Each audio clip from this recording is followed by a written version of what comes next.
debe ser referido como neerlandés. Su gentilicio, o sea, holandés, neerlandés, el gentilicio también pasa lo mismo, ¿no? Es tradicionalmente conocido como holandés, igualmente también es admisible según la RAE en el habla corriente, pero no en los textos oficiales donde a todos los habitantes de los Países Bajos se los debe llamar neerlandeses. A menudo se confunden también los Países Bajos con la unión aduanera conocida como Benelux, que habíamos hablado de esto cuando visitamos musicalmente Bélgica. La unión está formada justamente por Bélgica, Países Bajos y Luxemburgo. La denominación tiene su base en el Acuerdo de Cooperación Intergubernamental que se hizo efectivo en 1944. A partir de 2020, y bajo la supervisión del Ministerio de Asuntos Exteriores, la marca Holanda, para lo que sería el país, cambió para conocerse de la misma manera que el nombre oficial del país, o lo que sería Países Bajos. Netherlands claramente es el inglés. Bueno, también se pusieron en mayúsculas el logo NL, que es el nuevo logotipo que obviamente sustituirá a lo que era Holland de la marca, usado hasta el año pasado. Las embajadas y consulados siempre usaron el nombre de Países Bajos, bueno, debido a que Holanda del Norte y del Sur son solo 2 de las 12 provincias nacionales. La Oficina Nacional de Turismo, que se promociona hasta ahora como Holland, también analiza esto de adaptar el nuevo emblema vigente a partir del 1 de enero de este año. O sea, está todo en un proceso de cambio bastante importante por esta confusión que ellos también usaron como una marca para gestionar todos sus asuntos de turismo y demás. Hay mucha gente afuera de lo que sería Países Bajos que quizás no entiende, quizás ellos entienden que no tienen por qué entender. Entonces, bueno, dice, la gente nos llama Holanda, bueno, seamos Holanda, pero ya está. Eso se terminó, por lo menos hasta este año se terminó.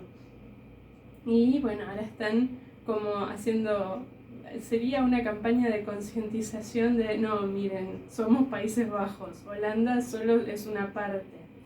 Así que bueno, de esto se trata.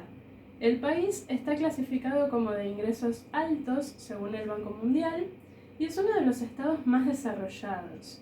En 2018 estuvo situado en el 10º lugar en cuanto al índice de desarrollo humano, esto publicado por Naciones Unidas, y además es uno de los países con mayor libertad económica, cuenta con niveles muy bajos de percepción de la corrupción y es una de las democracias más consolidadas del mundo.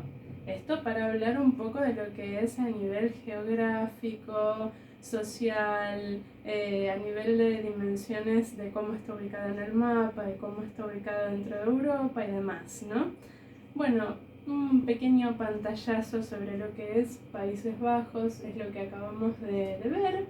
Y ahora vamos a empezar a ver un poco esta historia que es tan rica y tan linda de ver. Bueno, como muchos de los países de Europa, y bueno, hablábamos también de Reino Unido, de la isla de Irlanda, de Islandia y de tantos lugares que han pasado la época de la glaciación, bueno, Países Bajos no fue la excepción. Los Países Bajos han estado habitados desde la última glaciación y se dice que los vestigios más antiguos hallados tienen una antigüedad de 100.000 años, cuando el país poseía un clima de tundra con muy escasa vegetación. Sus primeros pobladores fueron cazadores-recolectores. Al finalizar la edad de hielo, el área fue habitada por varios grupos paleolíticos y bueno, antes de que los habiten los canoas, por ejemplo, alrededor del 8000 a.C., una tribu mesolítica también residió cerca de lo que es la región de Bergum-Bermer. La agricultura llegó hacia el año 5000 a.C. a través de la cultura de la alfarería lineal, probablemente proveniente de la Europa central, pero solo fue practicada en las llanuras del extremo sur del país.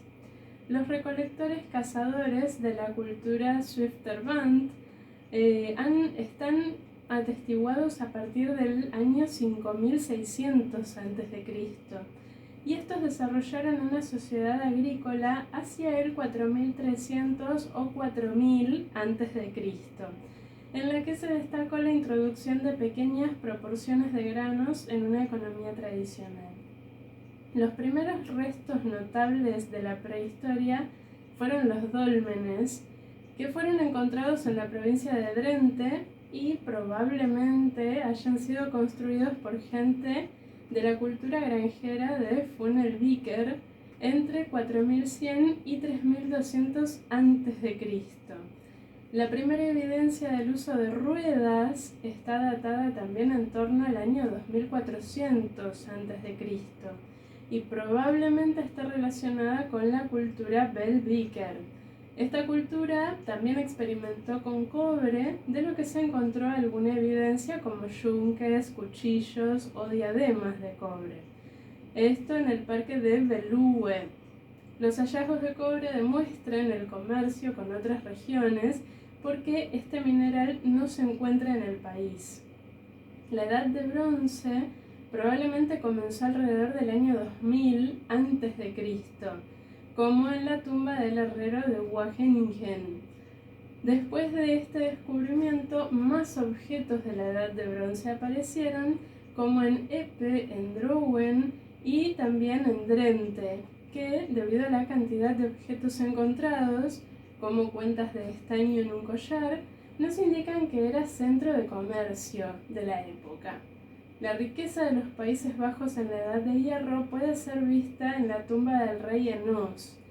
Allí, un verdadero rey fue enterrado con algunos objetos como una espada de hierro, con un grabado de oro y coral, en el mayor túmulo funerario de la Europa Occidental, que tenía 52 metros de ancho, o sea, una cosa despampanante. En la época de la llegada de los romanos, los Países Bajos se hallaban habitados por varias tribus germánicas, quienes se habían asentado allí alrededor del año 600 a.C. También había tribus celtas que se instalaron en el sur, entre ellas los eburones, menapios y telluandri. Diversos germanos se asentaron en el delta del Rin al comienzo de la ocupación romana y formaron la tribu de los bátavos. Así empezó la época romana. En el siglo I a.C., los romanos conquistaron la parte sur del país, donde crearon la provincia de Germania Inferior. Allí fueron los primeros en construir ciudades como Utrecht, Nímega o Maastricht. La parte norte, que estaba fuera del imperio y que era el lugar donde vivían los frisios, fue fuertemente influenciada por el poderoso vecino que tenía en el sur. La relación con los habitantes del país fue buena en general. Muchos bátavos sirvieron en la caballería romana. La cultura bátava fue influenciada por la romana, resultando entre otras cosas en templos como el de Elst, dedicado a los dioses locales.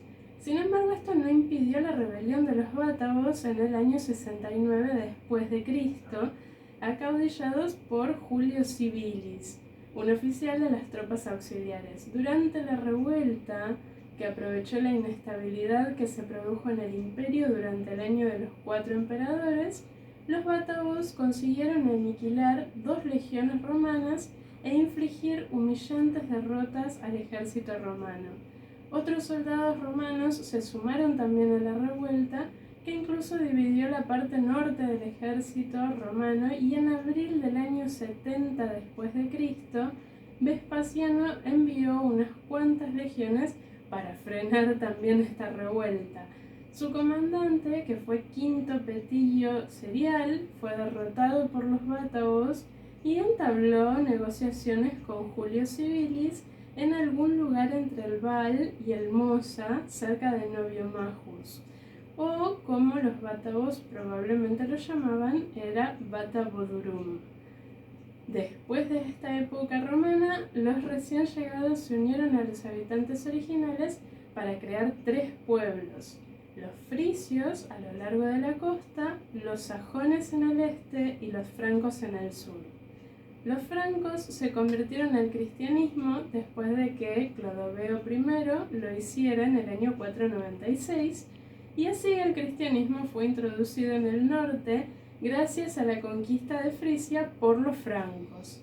Los Países Bajos pertenecían al Imperio Franco de Carlomagno, cuyo núcleo se encontraba en lo que hoy es Bélgica y el norte de Francia, y que se extendía además por el resto de Francia, Alemania, el norte de Italia y otros territorios de la Europa occidental. En el año 843, con el Tratado de Verdún, el imperio quedó dividido en 3 partes, lo que era Francia occidental, Francia oriental y la Lotaringia. Posteriormente, entre este imperio central de la Lotaringia también se dividió. La mayor parte de los territorios de habla neerlandesa se integraron a Alemania y Francia intentó incorporar lo que era Flandes sin éxito. Entre los años 800 y 1000 después de Cristo, los Países Bajos padecieron los saqueos de los vikingos, cuyos ataques eran muy violentos, como la destrucción de la ciudad de Dorestad.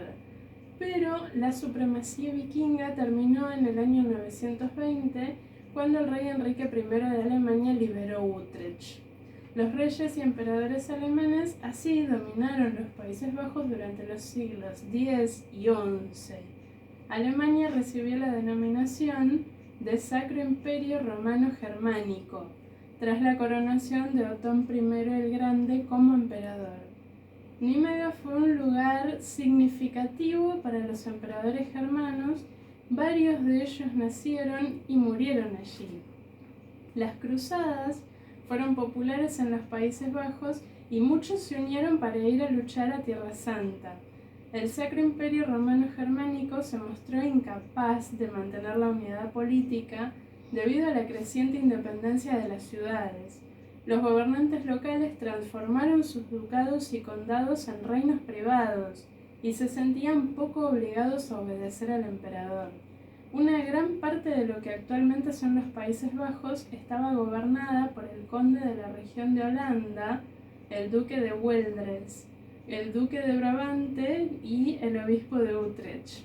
En el norte, Frisia y Groninga mantuvieron su independencia y eran gobernadas por una pequeña nobleza. Weldres y la región de Holanda, que todavía estaba conformándose, luchaban por el control de Utrecht. Por su parte, esta región se vio marginada a causa de las continuas dificultades que experimentaba para elegir nuevos obispos, mientras que las dinastías de los estados vecinos eran más estables. Groninga, Dente y la mayor parte de Weldres, que habían formado parte de Utrecht, se independizaron. Brabante trató de someter a sus vecinos, aunque sus intentos fracasaron.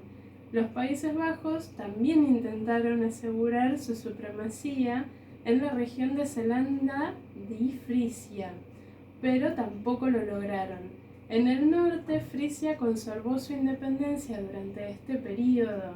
Así poseía sus propias instituciones y se oponía a la imposición del sistema feudal que se podía encontrar en otras localidades europeas. A pesar de ello, los frisios perdieron su independencia cuando fueron derrotados en 1498 por los mercenarios Landsknechts alemanes del duque Alberto III de Sajonia-Meissen. Ahí viene otra parte de la historia de Países Bajos que lo vamos a leer en el siguiente bloque. Ahora vamos a escuchar un poco de esta música que nos recuerda de ese aire caribeño de América Latina, hecha por la trompetista Maite Ontelé. Ella